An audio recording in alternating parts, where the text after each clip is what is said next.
मित्रों, आज हम बात करेंगे भगवान शिव के पूजन एवं रुद्रा अभिषेक के कुछ विशेष महत्वपूर्ण बिंदुओं पे, जिसको जानना हम सभी के लिए आवश्यक है। आज इन्हीं विषयों पे हम विशेष रूप से चर्चा करेंगे।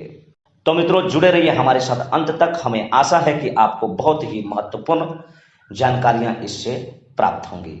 रुद्रा अभिषेक जिस दिन करना है उस दिन शिववास का होना आवश्यक होता है।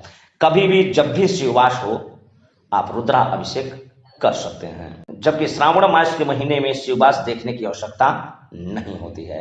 सावन महीने में आप कभी भी किसी भी दिन रुद्रा अभिषेक कर सकते हैं। श्रावण के महीने में रुद्रा अभिषेक करने से भगवान शिव की विशेष कृपा होती है और श्रावण महीने में भगवान शिव की पूजा करने वाले की, रुद्रा अभिषेक करने वाले की हर मनोकामनाएं भगवान शिव पूर्ण करते हैं। आज हम इस बात पर भी चर्चा कर लेते हैं कि किस कामना के लिए भगवान शिव का रुद्रा अभिषेक किस चीज से किया जाता है। मित्रों, इसका ध्यान रखना विशेष आवश्यक है, हम इसे भी समझ लें।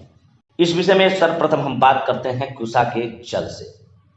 किसी भी प्रकार के रोग की शांति के लिए भगवान शिव का रुद्रा अभिषेक कुशा के जल से किया जाता है।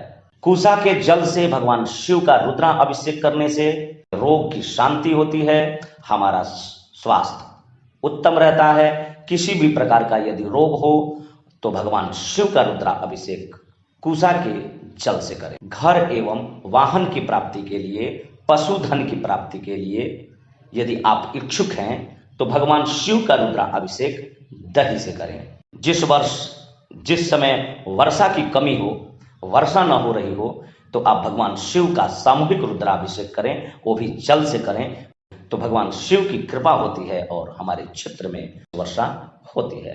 यदि आपकी विशेष कामना है लक्ष्मी की प्राप्ति, नौकरी की प्राप्ति, तरक्की हो, तो आप भगवान शिव का रुद्रा अभिषेक गन्ने के रस से कर सकते हैं।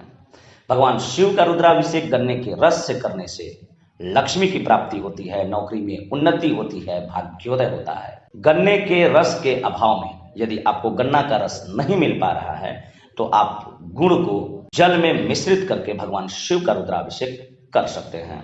तीर्थों के जल से रुद्रा अभिषेक करने से भगवान शिव की कृपा से मोक्ष की प्राप्ति होती है। यदि आपको संतान नहीं हो रहे हो, संतान की कमी है, संतान की उन्नति के लिए, संतान के लिए यदि आप रुद्रा अभिषेक कराना चाहते हैं तो आप गाय के दूध से भगवान शिव का रुद्रा अभिषेक कर सकते हैं।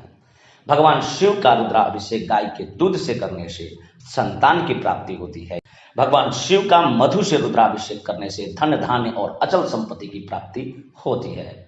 सबसे बड़ी समस्या शत्रुओं से व्यक्ति को होता है, चाहे वो कार्य क्षेत्र हो या घरेलू क्षेत्र हो या किसी भी क्षेत्र में। यदि हमारे शत्रु ज्यादा बढ़ जाते हैं, ज्यादा ताकतवर हो जाते हैं, तो हमें तमाम प्रकार की परेशानियां होने लगती हैं।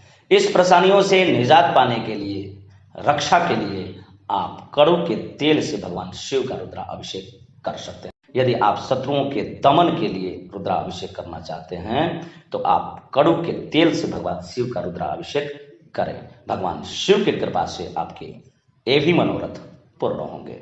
यदि आप अपने घर में सुख शांति चाहते हैं, घर में समस्याएं हैं, घर में झगड़ा, लड़ाई, टेंशन हमेशा बना रहता है, घर में कलह बना रहता है, तो आप भगवान शिव का रुद्रा अभिषेक दूध से करें। दूध से भगवान शिव का रुद्राभिषेक करने से घर में सुख शांति बनी रहती है। यदि आपके घर में बच्चे मंद बुद्धि के हैं, तीव्र बुद्धि के नहीं हैं, या वह शिक्षा के क्षेत्र में विशेष सफलता प्राप्ति के इच्छुक हैं, तो आप भगवान शिव का अभिषेक दूध में शक्कर मिश्रित करें और उससे भगवान शिव का रुद्राभिषेक यदि आप करते हैं तो आपके घर में जो मंद बुद्धि के बच्चे हैं वह तीव्र बुद्धि को होंगे। और जिन बच्चों को शिक्षा के क्षेत्र में विशेष सफलता चाहिए, उनके लिए भी यह रुद्रा अभिषेक विशेष लाभकारी सिद्ध होता है।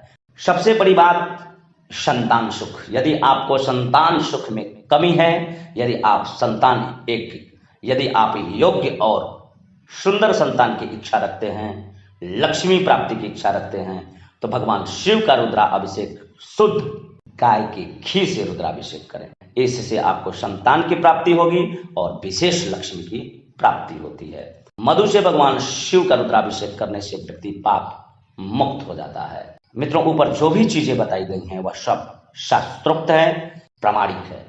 यदि आप इस विधि व्यवस्था से आप रुद्राभिषेक करते हैं तो भगवान शिव आपके हर मनोरथ को पूर्ण करेंगे और आपके जीवन में सुख, समृद्धि, ऐश्वर्य आदि की कमी कभी नहीं होगी। खास करके यह बात ध्यान रखें कि यदि सावन में भगवान शिव का रुद्राभिषेक करते हैं तो भगवान शिव की विशेष कृपा आप पर होगी और आपकी मनोकामनाएं अवश्य पूर्ण होंगी। वैसे आप किसी भी महीने में रुद्राभिषेक कर सकते हैं, परंतु शिववास का होना आवश्यक होता है। शिववास अवश्य देख लें। तो जय माता दी मित्रों, हमें आशा है कि आपको यह जानकारी अच्छी लगी होगी और इससे आपको तमाम प्रकार की जानकारियां प्राप्त हुई होंगी। तो जय माता दी मित्रों, आगे हम मिलते हैं अपने सत्य सनातन धर्म से जुड़ी किसी विशेष जानकारी को लेकर।